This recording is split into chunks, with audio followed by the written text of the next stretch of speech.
కర్కాటకం వారికి రాహువు అష్టమ స్థానంలో ఉంటూ కుజుడి యొక్క నక్షత్రంలోకి ఎంటర్ అవుతున్నాడు ఆగస్టు 2 నుంచి. ఆగస్ట్ 2 నుంచి ఒక 6 నెలల పాటు అక్కడ ఉంటాడు. దాదాపుగా ఏప్రిల్ 1st వీక్ వరకు ఉంటాడు, అంటే 9వ తేదీ వరకు సంథింగ్. ఇందులో నవంబర్ 25-30 తారీఖుల మధ్యలో మారడం జరుగుతుంది. అంటే ఒక్కొక్క యాప్లో ఒక్కో రకంగా ఇస్తాడు. కాబట్టి డిసెంబర్ నుంచి ఆల్మోస్ట్ మకరంలోకి, డిసెంబర్కి ముందంతా కూడా కుంభంలో ఉంటాడు. ఇది రాహు కుజుడి యొక్క నక్షత్రంలో.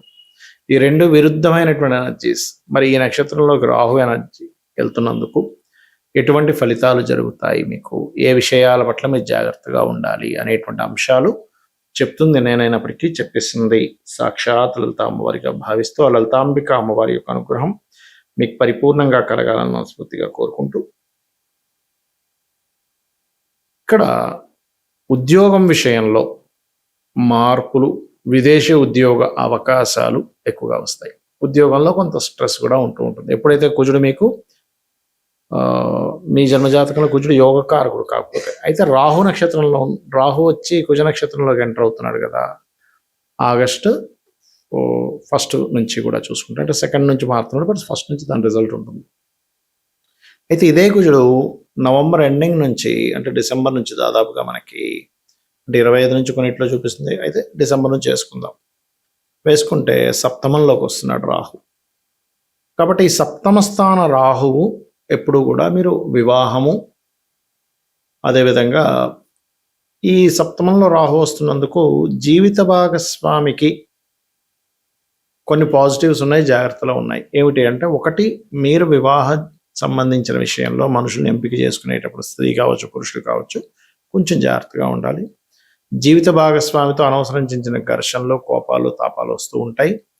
కాకపోతే జీవిత భాగస్వామికి విదేశాలకు వెళ్ళడానికి అనుకూలత ఏర్పడుతుంది, లేదా అక్కడ ఏదైనా ప్రాపర్టీస్ తీసుకోవడానికి అనుకూలత ఏర్పడుతుంది. కాకపోతే ప్రాపర్టీస్ తీసుకునేటప్పుడు కొన్నిసార్లు ఏదైనా వివాదాస్పదమైన ప్రాపర్టీలు తీసుకునేటువంటి కాంబినేషన్ కూడా ఇస్తుంది. అంటే అటువంటి రిజల్ట్స్ కూడా ఇది ఇస్తుంది.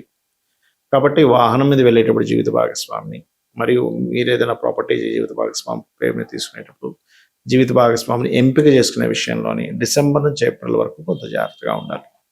ఇక మీరు నిత్యము చేయవలసినటువంటి దేవతారాధన సుబ్రహ్మణ్యేశ్వర స్వామి యొక్క ఆరాధన, గోవులు క్యారెట్స్ బెల్లము తినిపించడం, ఇవి చేయండి, అన్ని విధాలు బాగుంటుంది. మనకి జ్యోతిష్శాస్త్రంలో కాంబినేషన్స్ ఆఫ్ ప్లానెట్స్ అని ఉంటాయి, పర్మిటేషన్స్ అండ్ కాంబినేషన్స్ అంటూ ఉంటారు. అంటే రెండు యోగించే గ్రహాలు, ఆ లగ్నానికి యోగించే గ్రహాలు రెండు కలయిక వల్ల ఒక యోగం, ఆ లగ్నానికి అవయోగ గ్రహాల వల్ల యోగం, రెండు శుభగ్రహాల వల్ల ఒక యోగము, లేదా రెండు పాపగ్రహాల వల్ల ఒక యోగం ఏర్పడుతూ ఉంటుంది. అయితే ఇక్కడ మనం అర్థం చేసుకోవాల్సింది ఏంటంటే, రెండు పాపగ్రహాలు కలిశాయి, అది కనుక 3వ స్థానంలోనో 6వ స్థానంలోనో లాభస్థానంలోనో దశమ స్థానంలో కలిస్తే చాలా మంచి ఫలితం. అంటే వాళ్ళు చాలా బాగా పోరాడగలుగుతారు. అలా కాకుండా శుభస్థానాల్లో కలిసాయి అంటే 2వ స్థానంలో కలిసింది అనుకోండి, ధనం వల్ల కుటుంబం వల్ల ఇబ్బంది. 4వ భావంలో కలిస్తే ఏదైనా ప్రాపర్టీస్ తీసుకునే విషయం పట్ల కాస్త జాగ్రత్తగా చూసుకోవాలి. అష్టమంలో అయితే యాక్సిడెంట్స్ ఇస్తూ ఉంటుంది, భాగ్యంలో అయితే తండ్రితోని గురువులతోని హయ్యర్ ఎడ్యుకేషన్ విషయంలో ఇబ్బంది ఇస్తూ ఉంటుంది.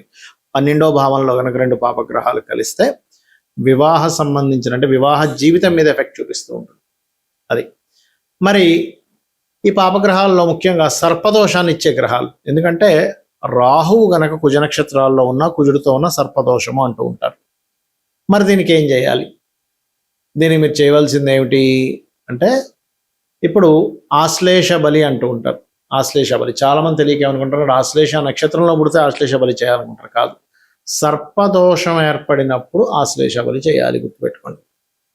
దానికి శాస్త్రంలో కుజరాహువుల కలయిక కానీ, కుజ శని యొక్క కలయిక కానీ, కుజ బుధ కలయిక కానీ, రవిరాహు కూడా సర్పదోషమే కానీ కొంత పితృదోషాన్ని కూడా చూపిస్తూ ఉంటుంది. అదేవిధంగా శని కేతువులు, మరియు బుధుడు కుజుడు, అదేవిధంగా శని రాహువు, ఇలాగా సర్పదోషాన్ని ఇచ్చేటువంటి కాంబినేషన్స్ కొన్ని ఉన్నాయి.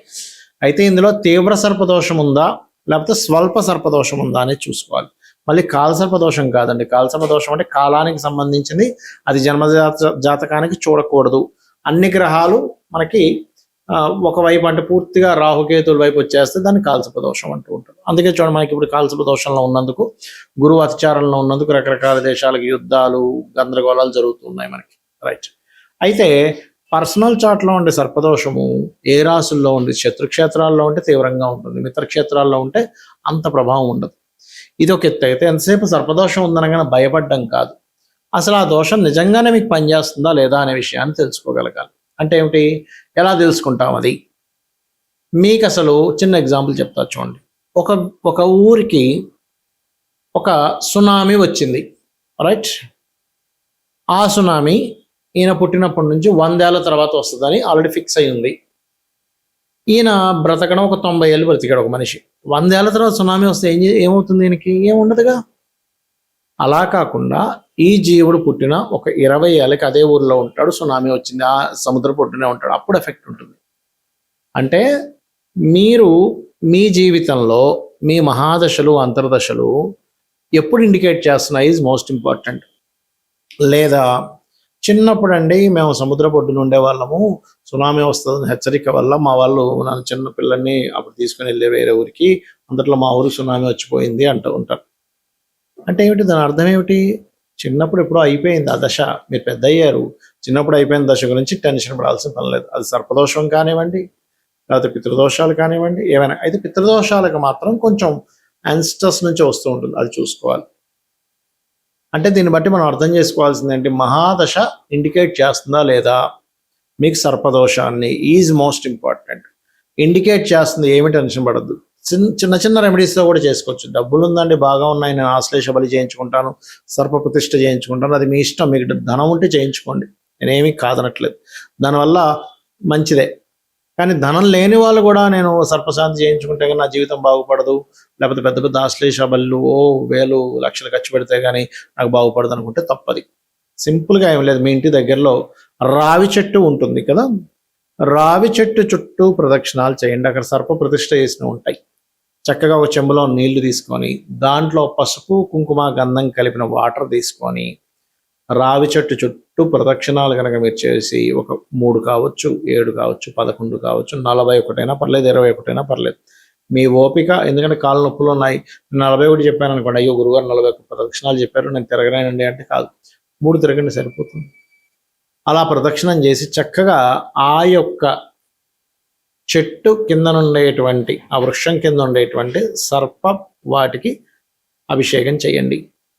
ఖచ్చితంగా మీరు ఏదైతే సర్పదోషం ఉందని బాధపడుతున్నారో, ఏ పనులు అవ్వట్లేదని టెన్షన్ పడుతున్నారో, ఎందుకంటే అది ఒక్కొక్క దగ్గర ఉంటే ఒక్కొక్క ఫలితాన్ని ఇస్తూ ఉంటుంది. ఇప్పుడు ధనస్థానంలో ఇప్పుడు రాశిలో పడింది అనుకోండి సర్పదోషం, వాళ్ళకి విపరీతమైన కోపం, వాళ్ళు ఏం చేస్తుంటారో అర్థం కాదు, విపరీతమైన కోపాలు వచ్చేస్తుంటాయి వాళ్ళకి. అలా కాకుండా ధనస్థానంలోనూ కుటుంబ స్థానంలో అంటే కుటుంబంతో సరైన సపోర్ట్, కుటుంబ సపోర్ట్ వీళ్ళకి లేకపోవడం అలా వస్తూ ఉంటుంది. 3వ స్థానంలో సర్పదోషం ఏర్పడింది, అన్నదమ్ములు అక్క చెల్లెలతోనే గొడవలు వస్తూ ఉంటాయి. 4లో ఉంది ప్రాపర్టీస్ కొనడం వల్ల, వాహనాలు కొనడం వల్ల, లేదా 4, 8 కనెక్టివిటీలో వచ్చింది సర్పదోషం, అప్పుడు వాహన యాక్సిడెంట్స్ ఎక్కువ అవుతుంటాయి. సంతాన స్థానంలో ఒక సర్పదోషం వస్తే సంతానం ఆలస్యం అవ్వడం, కలగకపోవడం, కలిగినా సరే మిస్క్యారేజ్ అవ్వడం జరుగుతుంటుంది. 6లో ఉంటే పాపగ్రహాలు మంచిదే, కానీ శత్రు బాధ ఎక్కువగా ఉంటుంది. 7వ భావంలో ఉంటే వివాహం విషయంలో ఇబ్బందులు వస్తూ ఉంటాయి. 8వ భావంలో ఉంటే తాతగారు ఆస్తి విషయంలో సర్పదోషం ఏర్పడినప్పుడు తాతగారు ఆస్తి మీరు డైరెక్ట్గా తీసుకోకుండా దాన్ని అమ్మేసి కొనుక్కోవాలి. అదేవిధంగా 8వ స్థానం కూడా is equal to accident prawns ఇచ్చేది. అదేవిధంగా అంటే లైఫ్లో సడన్ ఇన్సిడెంట్స్ ఎక్కువ జరుగుతాయి. భాగ్యస్థానం అయితే గురువులతోని, తండ్రితోని సరైనటువంటి సఖ్యత ఉండదు. అదేవిధంగా మీకు 10వ స్థానం అయితే కెరీర్ మీద ఎఫెక్ట్ చూపిస్తూ ఉంటుంది సర్పదోషం. 11వ స్థానం అయినట్లయితే అనేకమైన లాభాలు వస్తాయి ధైర్యంగా, సాహసంగా చేయడం వల్ల. కానీ ఇక్కడ ఏమవుతుందంటే సర్పదోషం ఎప్పుడైతే ఏకాదశంలో ఉందో రావాల్సిన లాభాల విషయంలో కూడా ఎక్కువ కృషి చేయాల్సి వస్తూ ఉంటుంది. 12వ స్థానంలో సర్పదోషం ఏర్పడితే కనుక వివాహ జీవితం మీద దాని ఎఫెక్ట్ పడుతుంది, గుర్తుపెట్టుకోండి. ఇలా ఒక్కొక్క భావానికి అది ఏం యాక్ట్ చేస్తుంది అది తెలుసుకోవాలి. అంతేగాని సర్పదోషం ఉందని జీవితంలో అన్నీ పోతాయని కాదు, కేవలం మీకు అది మీ లగ్నం నుంచి గుర్తుపెట్టుకోండి, చంద్రుడి నుంచి కాదు. మీ పర్సనల్ చార్ట్లో మీ లగ్నం నుంచి ఏ భావాన్ని అయితే అది పాడు చేసిందో ఆ భావానికి సంబంధించిన విషయంలోనే ఇబ్బంది ఉంటుంది, అన్ని విషయాలకి కాదు. మరి దీనికి ఏమిటి అంటే నేను ఇందాక చెప్పినటువంటి పరిహార మార్గం చేసుకోవడం, గరుడ పురాణం వినడం కానీ చదవడం కానీ చేయడం, సర్పసూక్త పారాయణం వినడం, సర్పసూక్త పారాయణం చేసుకోవడం, రావి చెట్టు చుట్టూ ప్రదక్షిణాలు చేసుకోవడం, గోవులకి బెల్లపు ఉండలు 4 బెల్లపు ఉండలు, క్యారెట్స్ తినిపించడం, బీట్రూట్స్ తినపడం చేసినట్లయితే కూడా మీకు ఆ సర్పదోష ప్రభావం అనేటువంటిది పూర్తిగా తగ్గుతుంది. శ్రీమాత్రే నమః.